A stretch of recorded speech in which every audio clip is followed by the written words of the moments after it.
ஆண்டு பிப்ரவரியில் தமிழக வெற்றிக் கழக தலைவர் விஜய் அவர்கள் கட்சி ஆரம்பித்துள்ளார்.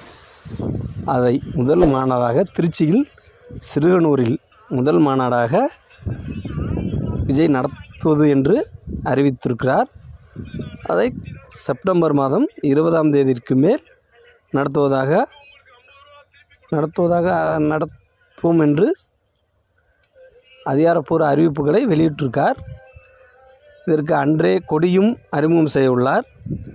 மஞ்சள் மெரூன் கலரில் கொடியும் அறிமுகம் செய்து அன்றே கொடியும் ஏற்றுவதாக அறிவித்திருக்கிறார். தமிழக வெற்றிக் கழக நிர்வாகிகள், ரசிகர்கள் மிக ஆர்வமாக உள்ளார்கள்.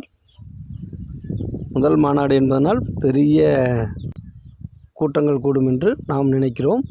இதை பற்றி நீங்கள் என்ன நினைக்கிறீங்கன்னு கமெண்டில் சொல்லுங்கள். இந்த வீடியோ உங்களுக்கு பிடிச்சிருந்துச்சி அப்படின்னு மறக்காமல் லைக் பண்ணுங்கள், ஷேர் பண்ணுங்கள்.